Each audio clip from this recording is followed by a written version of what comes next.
Hello and welcome to Adventures in Venueland, an EAMC podcast.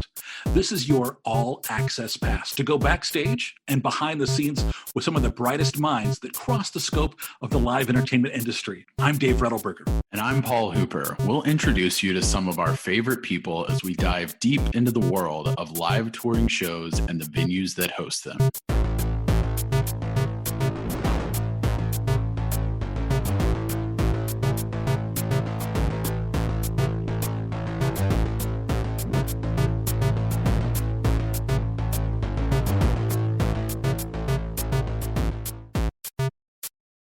Our adventure today takes us to St. Paul, the Twin Cities. We're talking with Kelly McGrath, Director of Sales, Marketing, and Public Relations with the Xcel Energy Center. She has been recently named a Woman in Sports and Entertainment from the Twin Cities chapter of WISE, and then Venues Now has her as a 2020 Women of Influence. And we're excited to have you here today. Hi, Kelly. How's it going? Great. Good morning. Good to see you both. Yeah. Hey, let's talk. Is that the Twin Cities is the buzz right now, right? As we have announced that EAMC is coming to the Twin Cities in 2022. We're so excited to be back in person and coming your way. And, when we were planning this, going back to 2019, I think it was, I came up and paid a visit with you at Xcel Energy Center. And we had a great conversation about the Twin Cities. So before we get into, Xcel Energy Center and your adventure, for those folks who aren't familiar with the kind of dynamic between Minneapolis and St. Paul, kind of fill everybody in and give us a little bit of what the Twin Cities is. Yeah, absolutely. You can probably tell by my nasally tone, I'm a native Minnesotan. So I born and raised here and have made my career and stayed here. The Twin Cities, so Minneapolis is more like your cosmopolitan city, if you will. And then St. Paul is a little more old school, kind of with a older town feel. We obviously have two major venues in the market. Xcel Energy Center is here in St. Paul, and about 9 miles from our front door is the Target Center. So it's that close. People don't realize you guys are really right there next door. It's just right across the river, right? Right next door. Yeah, right across the river from each other and 9 miles roughly door to door. A great city, though. It's a very, it's a foodie city. So anybody who's going to come to the conference that likes to get a good meal or try some unique restaurants, Minneapolis, St. Paul has really turned into a foodie kind of town, a great arts and entertainment scene. We used to, I think it's still true, have the most theater seats per capita after Toronto. So it's a huge live entertainment, live theater market. There's always something happening here. We have all the pro sports in our market. So not every market has that, right? So we have NFL Vikings, we have the Minnesota Wild, which make their home here at the Xcel Energy Center. The Timberwolves and the Lynx are across the river at Target Center. And then our University of Minnesota, Row the Boat, Ski-U-Mah, is a very popular sporting outlet too. So we have a lot of sports competition, a lot of great entertainment, but people are used to it too, right? So it's an active community of folks that like to go out and do different things. I almost might say that it's like, I think it's fully appreciated up in Minnesota, but it's probably doesn't get the credit it deserves, the Twin Cities, for how much of a hub it really is, like you said. People tend to think of, music, Nashville or LA or something, and sports, Florida or something like that. And really, you hit on it all. You all have every major sports team. You have these big college teams, and then you have tons of venues from not only the arenas, the stadium, but you have like First Avenue, which is, of course, so iconic, and all these other theaters and all these performance halls. And it really is a massive entertainment hub that, really, I think a lot of people maybe in touring know that, but maybe it doesn't quite get the credit it really deserves, I would say, probably when comparing to some of these other markets. Yeah, I think that's fair. Obviously, we're the Midwest, we're flyover land, if you will, but we're also a major airport hub. Delta's out of Minneapolis and Atlanta, so we have easy access. We've got, I'm not sure the exact number now, but a good number of Fortune 500 companies here. So, 3M is headquartered here. IBM is down in Rochester. Ecolab makes their headquarters here in St. Paul. We have a lot of money in the market, a lot of people who are transplants to Minnesota that they're here through work. So all that drives that, what you're saying, drives the sports teams, the entertainment, the art. First Avenue, Prince, the Minneapolis music sound certainly put us on the map from that perspective. And all of those small venues, Turf Club in St. Paul, First Ave, the Dakota Jazz Club is this amazing, place on Nicollet Mall that has amazing jazz artists that come through. All of that feeds, right? You guys know that, into the arenas, because not everybody can play an arena. So it's in our best interest to see somebody play First Avenue. I want success there. I want success at the Turf Club. I want success at the Palace, because those are my next artists. Somebody has to start somewhere and grow and build that following. Like, we have Brandi Carlile coming in June of next year as part of her tour. But she, very early on, the local iHeart station, City, started playing Brandi Carlile and built a following. And then she started playing the market here. We have one of their best dates on the tour because she's grown from here. The Fillmore opened, one of the historic Fillmore are now in Minneapolis. She opened the Fillmore right before the pandemic in February. I think she did 3 sold out nights there. And now she's playing our building. So it's that whole live entertainment ecosystem that's really alive and well in Minnesota. That stuff can really vary from market to market too. Like you hit on, an artist, it's not of course, an artist wants to build a following across the entire country, but it can really be city to city, where if they have developed a lot within that city because they have been playing that market and have all these, small clubs that have built up, they might have this huge pocket of fans in the Twin Cities, even though that artist is maybe from like Boise or something, like no association, but it's grown so organically there. And so that can really make an effect on like whether a market plays the arena, because they have, played all these smaller venues building up, like you said. Yeah, 100%. If they're getting good airplay, I mean, all the things we used to measure, it's so different now. Yeah. But that goes into deciding, right? If the tour is going to come through, do they have support of the local market and that rabid following? So that's one example where she certainly is going to do well here because of that grassroots effort that started, forever ago when she first hit the market. We look at, at being a great city. And when I came to visit, you were right. There's so many venues and so many places, so many options for entertainment, right? So how do you, in 2021, stand out, right? Because everybody's coming on tour, right? Everybody in every size venue, and we're all very busy. But how do you, as the Xcel Energy Center, kind of say, hey, we're here, and we're a good use of your entertainment dollar? Yeah, it's a challenge right now, isn't it? It's breaking through. We've talked with my counterparts across the country and the tours. Everybody's like, what can you do? What can you do for our show that's going to really stand out? Right. In my running show, I always ask back, what's your budget? There's none. There's no budget. And it's like, well, what do we have? So we try to, offer all the assets that we have through the team. We're the same ownership group. Craig Leopold owns the Minnesota Wild. He also owns the management company that manages the Xcel Energy Center. So we are all one team. So when we had our announcement for Swedish House Mafia, for example, we have 3 Swedes on our hockey team, 3 guys that are from Sweden.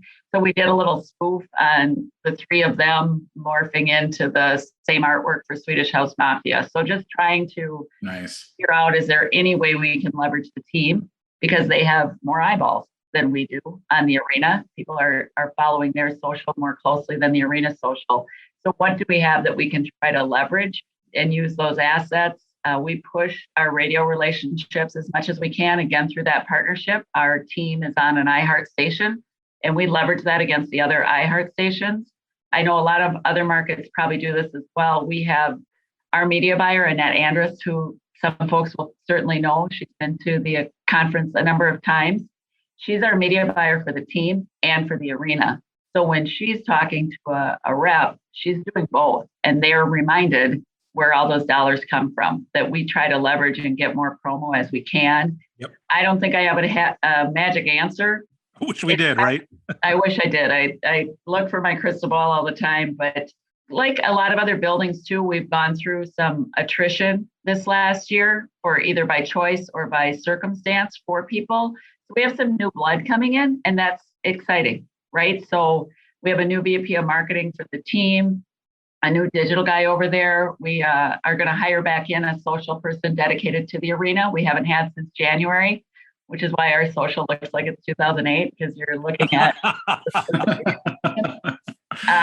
it's sad, but they bring new life, right? They're like, could you ever do this? And I'm like, tell me more. Like I said to, his name is John. I said, John, you don't know how thirsty you are till somebody offers you a cup of water. What do you got? I'll take whatever you get. So one of the results of coming out of this, when you ask, what are we doing? I think as an organization, we all realize we need everybody here. Like, we are one. And if the Thomas Rhett concert sells, that takes some pressure off the Wild. If the Wild is selling, what assets do they have? Can our video team help us? Can our social teams help us? We're much more connected coming out of the last 18 months than we were going into it. And that's been a really good silver lining.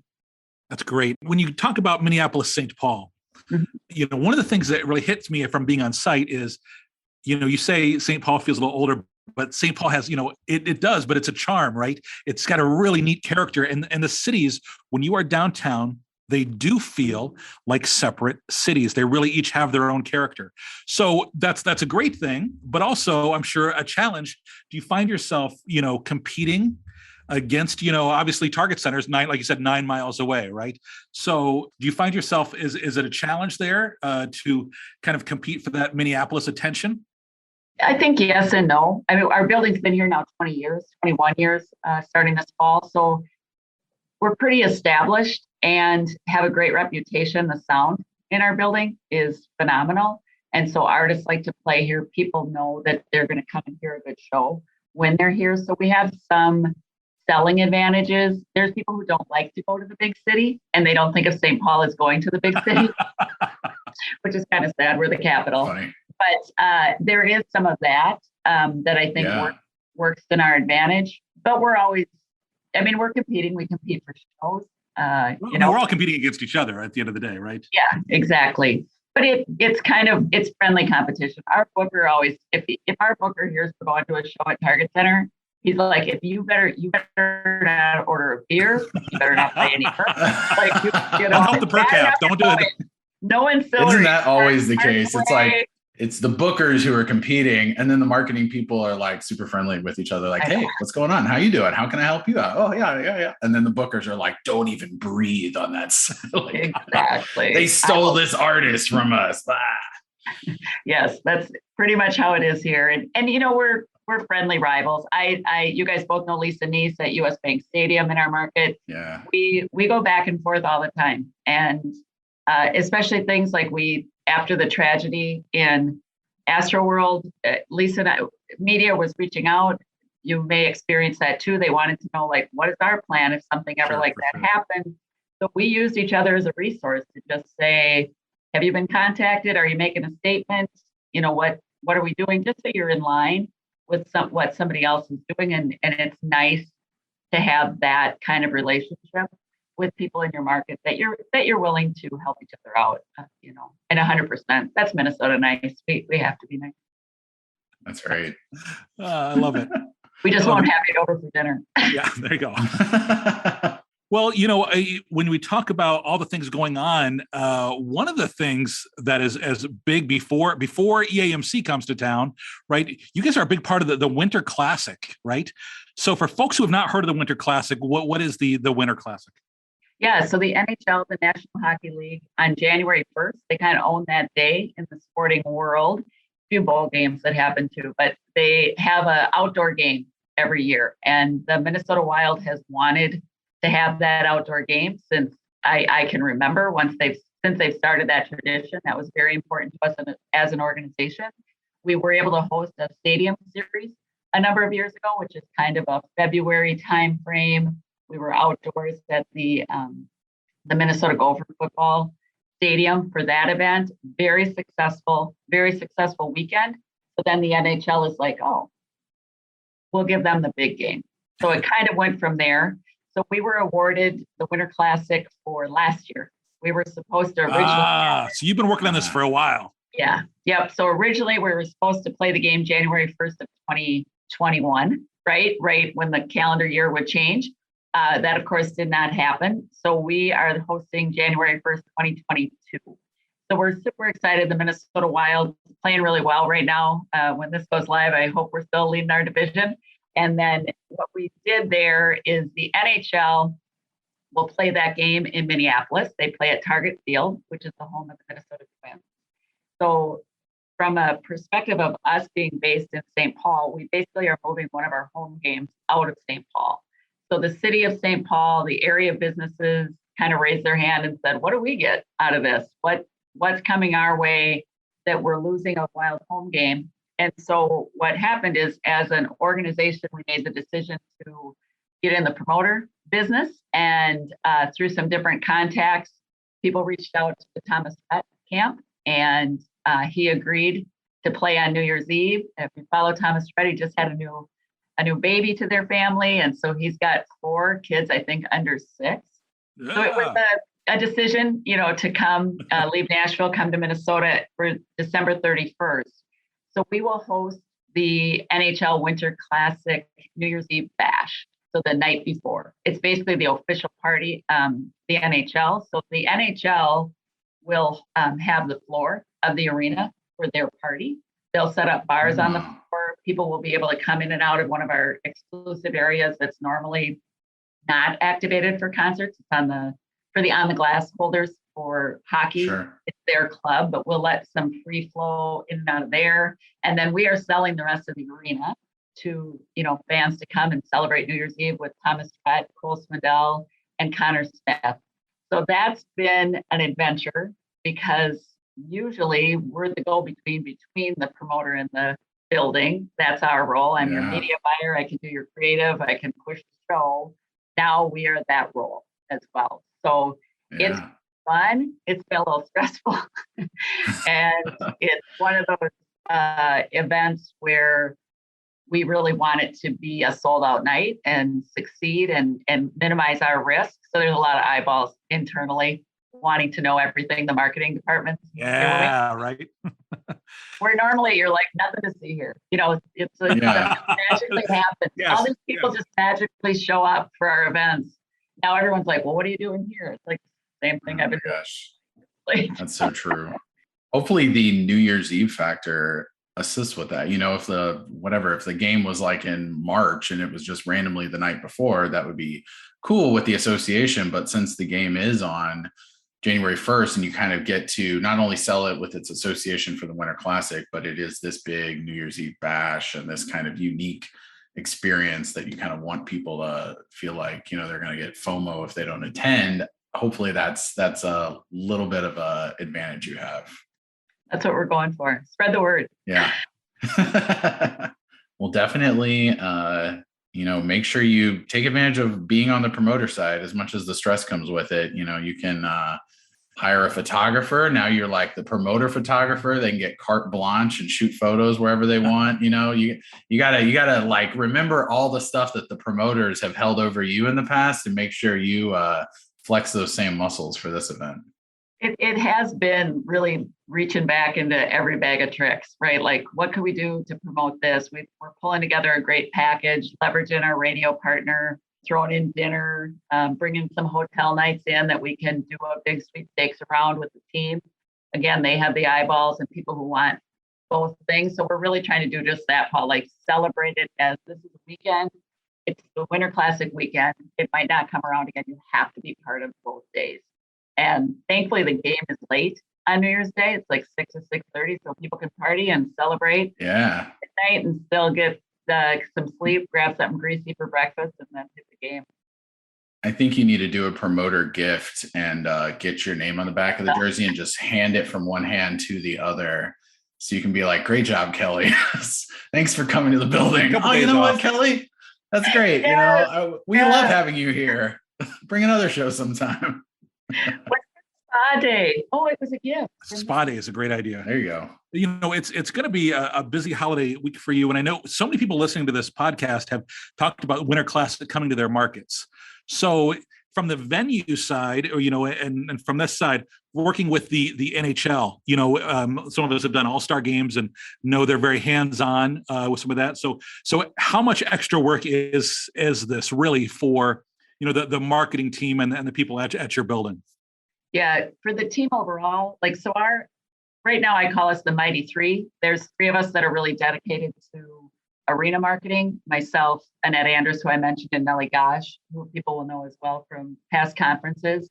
And then the Wild has, their bigger, more robust team, but it all works together, right? So the NHL is pushing tickets, and we have a great ticket sales team out of the Wild that they have pounded it, and that it's selling really well. So that makes everybody happy, right? When tickets start to sell, everything gets a little better. Everybody settles down a little bit, but it's all the ancillary events that will happen that get a lot of pressure. There's like 8 rinks that'll be set up in the outfield. And so there'll be programming on all of those rinks over 3 or 4 days. My husband actually works for the team. He's in community relations and hockey partnerships. So Wayne is pushing all that. On New Year's Day, he's like all about what's happening and I've got New Year's Eve.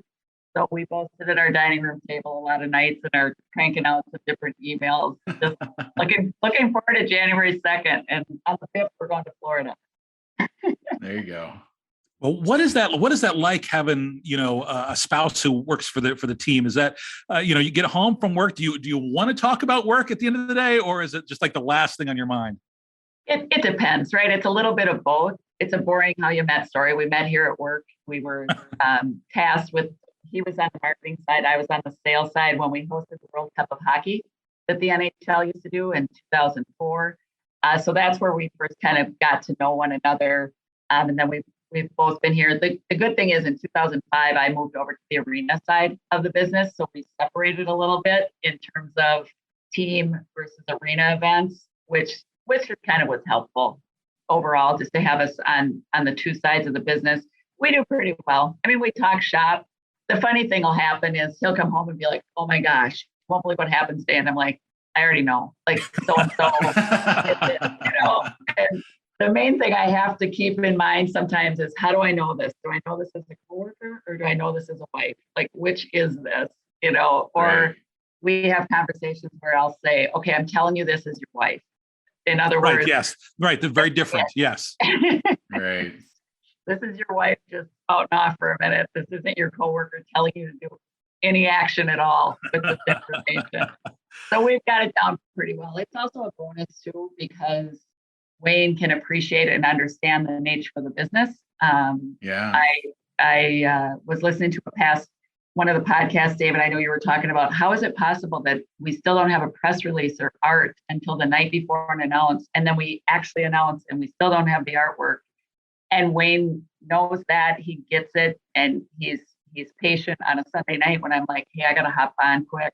The press release just came through, Yep. for a 6 a.m. announce," which still floors me. It didn't change, right? Oh no, we're going to rethink how we do everything, right? This whole industry, we're going to rethink everything. And We're not. Fell back into old habits real quick, didn't we? Right. Exactly. Rethink. And wait, we were perfect. Let's go back. Yeah. I know. That's always my running joke with like Pink is always the artist I use. Like, did she just wake up one morning and go, "Hey, I want to go on tour. Okay, let's go." And then you get that Friday afternoon email and you start scrambling for a Monday announce. And it's like, who was sitting on this? Right. Clearly this didn't just come together right this morning. You guys know it well. Everybody listening knows it well. I just, Totally. as much as I want it to change, it's just the nature of the business. Well, let's take you back a little bit. Back to your days at the University of St. Thomas, where what you're studying, you got a Bachelor of Science in International Studies, doing some French stuff. So where are you thinking your life is heading when you're the freshman walking in the door on your first day of college? Yeah, who knows? I went my first 2 years, my freshman and sophomore year of college. I was up at St. Cloud State University. St. Cloud's about an hour north of the Twin Cities, and I really wanted to study abroad. Okay. And so I knew if I went to St. Cloud, I would have that opportunity. So I was able to live in France for about 6 months on my mom and dad's time. So I thought that was not a bad idea to study. And then when I came back from my stint abroad, I transferred to St. Thomas. So, I have degrees in international studies and French. I have a minor in economics, and I work in sales and marketing and PR. no real connection. I don't know if I knew what I wanted to do. I'm from the, you guys are a generation, well, you're probably a generation behind me easily. It was different. Like there weren't as many specialties. Like there wasn't I'm going to be a digital marketing Right, arena, sure. like, or craft your own major. There was no crafting your own major. There's like, these are the majors that you can choose from. I do think I thought perhaps I'd, work for one of the multinational companies here in town, work for a Target, work for a 3M, work for an Ecolab. I ended up going a different route. I went and volunteered for a year and traveled with the youth ministry team, 12 of us in a van for a year, 6 men, 6 women, doing retreats across the country. And then I worked for that organization for about 3 years afterwards.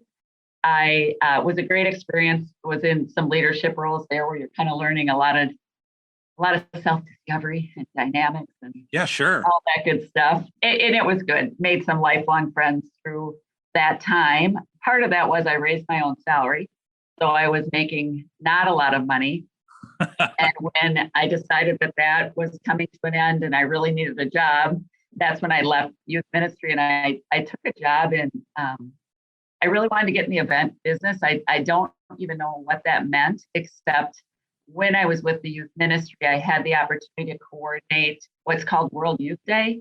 And that's where the Pope goes to a major city. And then all these young people from that country come. And it was in Denver in, I don't even remember the year. I want to go 93 maybe. And I was the point person for the organization to put together all the logistics for us to go and be at World Youth Day. So I was finding places, buses, places for people to sleep.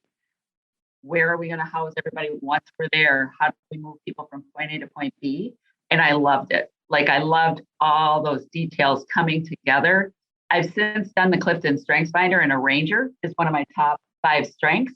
So if you tell me we're going to get to point A to point B, I can get you there in 20 different ways. And if you change the path, it doesn't floor me. It's like, okay, as long as we still get to B, that works. And I found that has been really helpful in the event business.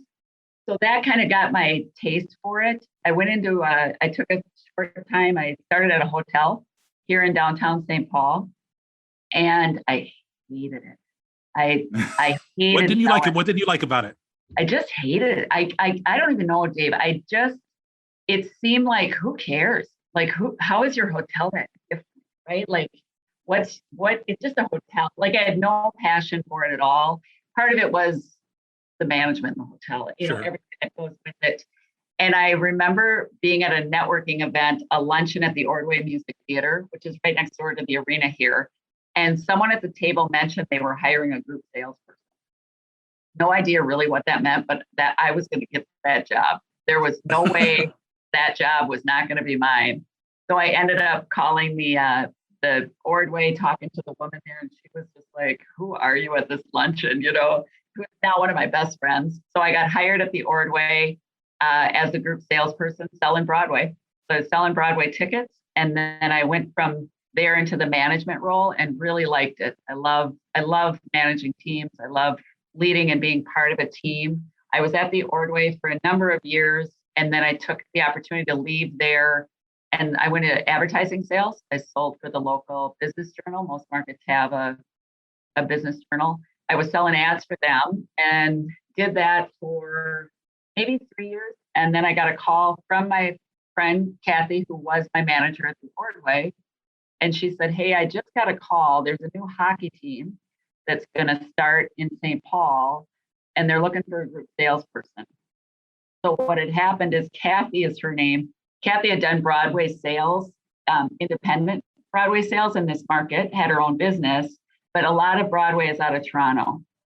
So the new VP of sales that they brought in for the hockey team was from Toronto. So Steve Griggs, who now is running the Tampa Bay Lightning. So Steve called Toronto and said, "Anybody know somebody in the Twin Cities that can do group sales?" And Toronto Broadway said, "Yeah, Kathy Stennis is there." Steve called Kathy and she said, I'm not interested. I've got little kids. I'm not doing that right now, but you might want to call Kelly McGrath. She might be interested. So I get a call from this new VP of the hockey club that's coming to St. Paul. And I think it's always worth having a cup of coffee, right? Like, might as well talk to somebody and see what's there. So I met with Steve and a very small team at that time and basically told him, you need a group sales department and I can set it up for you. I did it before, we can do it again. So that's kind of how I got into pro sports. Wasn't looking for it, which, now I know that's all people want to do, right? Like all these young people that just want to get into pro sports. I can appreciate that. It's been awesome, but that's kind of how I got to the Wild initially. Your experience, though, selling for the Journal, though, had to really help you become a better event salesperson. Yeah, sales is a hard job. I think some people have it on their business card that you're in sales, but we all are in one way or another. It's hard. I have a great appreciation for our ticket sales team because it's not easy to pick up the phone and talk to people and try to persuade them to do something they may not want to do. But I think it's served me well. And that's kind of always been my background. It's my whole family's background. Our whole family is salespeople. So it kind of came to me a little naturally. So I made that jump in 2000. I started as a group sales manager for the team for the Wild, brought in Karen Reisinger, another person that a lot of people know from the Arena Marketing Conference, hired Karen in August of 2000 to start to sell our non-Wild events. Karen's still with us. She's back to selling Wild, and she's in the throes of selling our other family shows that are happening right now. And then in 2005-ish, we started doing more national events, and we were going to host the U.S. Visa Championship. It was called then. It's the gymnastics championship, not a shopping competition. Right. We really didn't have anybody in that linchpin role that starts worry about tickets, worries about sponsorships. What other ancillary activations are you going to have? A connection to the Convention and Visitors Bureau, a connection to the governing body. And a lot of it was starting to fall on my plate, but nothing was moving off of my plate. And so had some conversations with people that just said, hey, if we're going to keep doing these kind of events, which we should, it's good for the city, it's good for the organization. Is this a role that, I could move into? So then I moved over, if you will. I left kind of the Wild side of our business and started more on the arena side as we did more of those national events. And then in 2008, our marketing person left. And so then I kind of assumed both roles there. So, and then over time, when you're a career employee somewhere, just stuff you do, you don't even know how it got to be on your plate, but it is. Right. So I got a lot of those kind of things. I'm a hand raiser. If somebody needs something done, it's like, yeah, we can do that. Like my team sometimes it's like, please quit raising your hand. Yeah. You've now spent, the better part of, 20 plus years there at Xcel Energy Center. So how much of your personal identity is tied into the arena, right? Because at a certain point, it goes from a job to a place that, kind of is your personal identity, That's a great question, Dave. And I think for all of us in this industry, you go to a party and you're an easy conversation for people to strike up, right? Like, hey, are there any good shows coming? Or, right. Wow, the Wild are sure playing great. And so you have that and that natural conversation. So I do think it's a great question. I would say my identity is very strongly tied to having worked here for so long. That's how people in this market know me. That's how friends know me personally. I also know at the end of the day on my tombstone, if all my tombstone says is, gosh, she was a great marketer, like she really sold out that show, that's sad to me, right? So my life is, my mom and White Bear, it's my brother and my sister who are here in town, it's Wayne and his boys and my friends. That's my life. And that's what I really want to be known for. I try really hard to separate the two. And if it is easy to talk about, the team or shows coming up, but I also very much will make a point to push it back to other people and say, tell me about your kids. Like, what's going on? Like, what's at your work? Because they're having work too, and it might be not as high profile, but it's still what somebody is putting 40, 50, 60 hours of their life into, the same as I am. Mine's just more high profile. So I think it's a conscious effort to keep it separated and remember what's important. I think this year has been really hard on people in this industry because people who got furloughed or laid off or redeployed. And I know I'm preaching to the choir with both of you gentlemen. That was hard. Yeah. That was an extra blow that other industries maybe didn't experience. That, oh, you're not with the team anymore. Oh, it was hard. I had to furlough friends. I mean, probably the worst day of my career, I'm going to start crying, was we weren't supposed to tell everybody they were going to get furloughed the next day, but we had a quick touch base meeting most days early in the pandemic. And they can tell by looking at me, right? Like, This is not a normal day. I just burst into tears. Well, then we all burst into tears. And I just said, you guys, it's going down tomorrow. And I'll call each of you separately. You have to act surprised tomorrow. But I can't not keep it because they're friends, right? It was the worst day. And then the best day was finally being able to call some people and tell them, you're being restored. We're bringing people back. I give credit to us as an organization. People were furloughed, but very few people, it did happen, but very few jobs were eliminated. Most people were furloughed. Most people were kept on benefits so they could continue to have that safety net. And then we finally were able to start, when the work was back, the people were back. That was the mantra. And so to be able to bring people back was amazing. Either fully restore them to their position, partial furloughs, or come off full furloughs. And when it was finally done, when my last team member was finally back onboarded, I just broke down. Just really sat at my home office and was sobbing. And I bring it up because I think in this, everybody's going through so much right now and we don't really realize it. And it really was me finally getting everybody full again. Like, then I could stop. Because you feel like you're those are, survivor guilt, call it what you will. Carrying the business through all that time while other people weren't working. And so you're almost like doing it for them. And it's hard to articulate, but when it finally, everyone was back, that's when I just was like, we did it. Okay, we're back. And now we can just move forward. Let's be a team again. It was I know it's universal across all industries, not just ours, but it really was a challenging time. And I've appreciated some of the other podcasts that have been in the midst of the pandemic and people being really honest of how hard it is personally. I think we all just have to give each other a lot of grace and mercy, and how people are feeling is how they're feeling. And it's okay, right? Like, you get to feel how you feel. Will we get better? We will. But right now, and I know you guys know this too, we're drinking from the fire hose. Holy cow. Yeah. Yes. You can't keep up. And every show is coming out and we're short staffed. We're the three of us are doing the work at 6 right now. And our mantra here is just what you can do today. Just do what you need to do today. And tomorrow we'll do what we need to do tomorrow. And some things are average, and none of us like to be average. It drives me crazy that we're average in some areas, especially when I'm told it's okay. It's okay that we're average right now. It's like, no, it's not. We're not average. I hate it.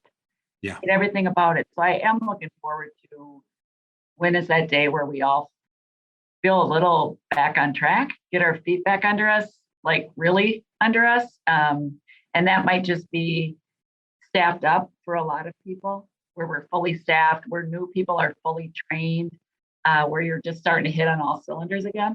And that's really where this team in St. Paul, we were just firing. Like, we were just everything. We'd get a new show and everybody knew what to do, and boom, boom, boom, doing the extra things, getting some, publicity, all those little things.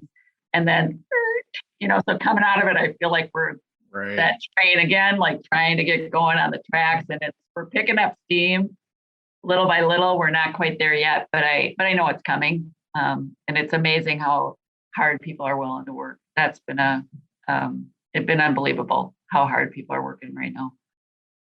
Well, thanks for sharing your perspective. And I mean, as you said, we've talked about this on the podcast in various episodes, but if you were not somehow affected by this industry or by what happened, no matter what side, whether you were furloughed or whether you kept your job, then you were living on another planet. And so the people that were left, I think, I don't want to say they were overlooked, but it was hard, I think, for some people, and myself. I tried not to make this mistake, but it's tough when you are the person getting furloughed and laid off. But then I had friends that were at the building that they're now doing like the job of 3 people. And some of them are partially furloughed. So it's like they have their job, but then their pay was docked, their load was increased times 3.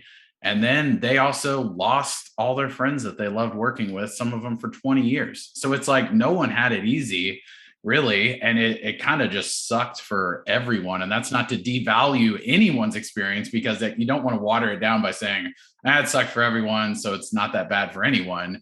It was just awful for everyone. And I don't think anyone really. Yeah. Yeah. In its perspective building too, right? We had a show last night, James Taylor and Jackson Brown, and we masked as a staff. We're still wearing masks. It wasn't required of the band, and we had to have N95s on, and it was hurting me. Like it just is an uncomfortable mask. And then I just kept thinking, what if you were a healthcare worker? Like you get to take the Uber for like an hour when you were escorting photographers last night. It's okay. Like you're fine. We're gonna make it through. Yeah. Yeah. Right. Perspective. Right. If most of the people I know have stayed healthy, not universally. I know, we've all been touched by this. So I'm a count your blessings gal and try to find the silver lining and keep moving forward. Tomorrow, if the sun comes up, that's another great day, right? Like got to look forward to what might be next. But like you're saying, Paul, to fully acknowledge, this is hard. This is unprecedented.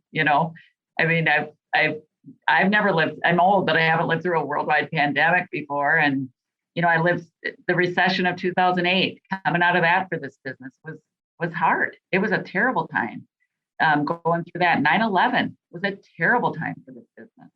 So all of those things you kind of remember when you have to force yourself. So kind of my goal is that we kind of will forget how bad this was in the same way we've forgotten some of those past events too, and just can look forward to hopefully be better, work smarter, value time with family more, value nights and weekends a little bit more. Big fan of nights and weekends. Amen. Big fan of nights and weekends. Well, hey, as we're all drinking from that fire hose, we are also looking ahead to our visit to the Twin Cities in June. So what are the Twin Cities like in June?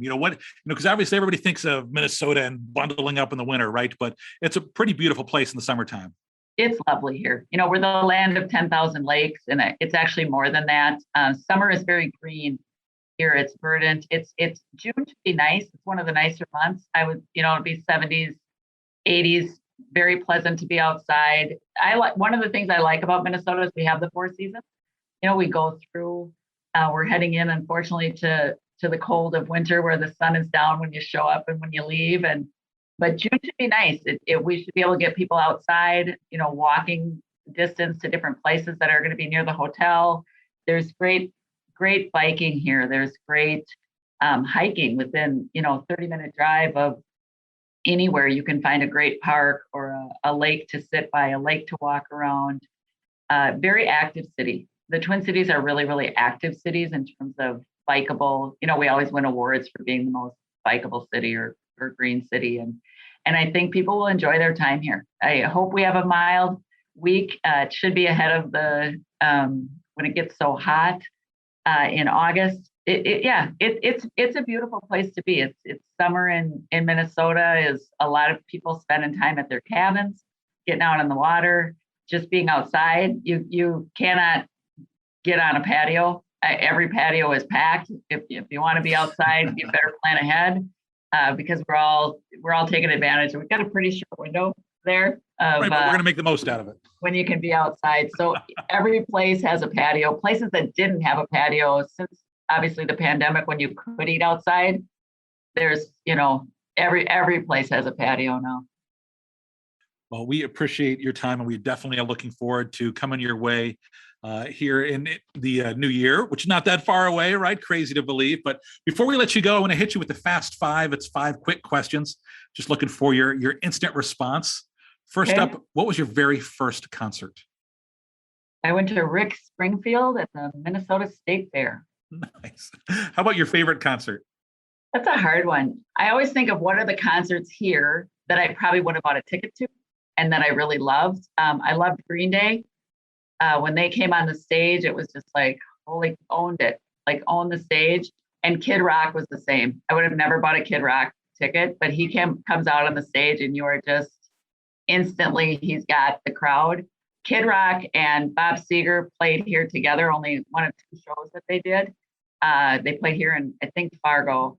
And that was an awesome show because I love Bob Seger. And then Kid Rock just kind of surprised me. How about your favorite Twin Cities breakfast spot? I live out in a suburb called Stillwater. It's on the river. It's the birthplace of Minnesota. It's on the St. Croix River. And there's a spot there called the Oasis that makes a great breakfast. How about your favorite place to grab a nice dinner out? There's a lot. There's such good restaurants here. I'm trying to think. Wayne and I, there's a few places downtown. There's one in downtown Stillwater called Marx, M-A-R-X, that just makes amazing. Last question. What is your theme song? So in other words, there's a TV show all about Kelly McGrath. The cameras follow you around. What is the song that plays over the opening credits? First of all, that would be a really boring TV show. Let's see. It's funny. So last night I mentioned we had Jackson Brown here and I posted on my Instagram stories. I felt like my theme song right now was Running on Empty. Maybe Running on Empty. Maybe Elton John, The Bitch Is Back. Kelly, if people want to follow you or Excel, what are the best places for them to find you guys on social? Yeah, easy to find us on social as the Arena. It's Excel, which is XCEL, name for the power company, Excel Energy Center. But a center is usually CTR on our different channels. You can find us on the usual locations. Personally, my last name is actually Peterson. I use my maiden name here at work. So if you look up Kelly McGrath Peterson, you'll find me on the different social channels. Or people can certainly shoot me an email at kmcgrath@wild.com. That's the easy one. Well, you definitely embody that Minnesota nice. No kidding. At my first EAMC conference, you were one of the first people that I remember connecting with that I felt, oh, you know what? That's somebody I could call at another venue if I ever had an issue. And I've really valued your kindness over the years and appreciate you taking the time for us today. I remember meeting you. I remember we had a lunch outside somewhere, I think. And Leslie Lane has been a good friend through the years. Crystal, Pace, just so many different people those are my rodeo gals. There's a group of us that we all get the world's toughest rodeo every year. And Dave, your building is one of them, and Crystal and Raleigh. And we just all kind of connect with each other to see what's going on. And so I always call them my rodeo gals when I said, there you go. That's great. She's another one. It's got great people through the years that I've had the opportunity to meet and definitely use as a resource. If I need to know something, Paul, I've called you to talk convention centers before. I've certainly reached out to Tracy and Leslie and just different people who I know might have had a show or just have some insight on something I need a little help with. So that's a huge asset of the conference. It's a small little business we're all in, but it's great to have those connections, and we do appreciate your time today. And thanks to everybody for listening to this episode of Adventures in Venueland. Remember, you can subscribe and find more episodes wherever you listen to your favorite podcasts. We'd love your 5-star reviews so you can help others find us. Until the next adventure, I'm Dave Rettelberger. And I'm Paul Hooper, also a big fan of nights and weekends over here. Thanks for listening, everyone. We'll see you on the next one.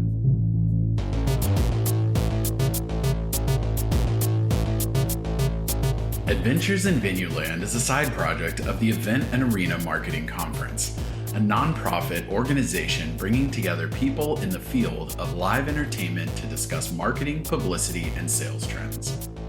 Find out more at eventarenamarketing.com. Audio editing and mixing by Camille Faulkner. Design and digital advertising by Megan Ebeck. Copywriting and publicity by Samantha Marker. Guest booking and brand strategies by Paul Hooper. Guest research by Dave Rettelberger. Marketing strategies by Paul Hooper, Megan Ebeck, and Samantha Marker. Do you want to be featured on our upcoming call-in episode? Call the Adventures in Venueland hotline at 859-421-1766 and tell us your favorite event day story. Thanks for joining us. Until the next adventure.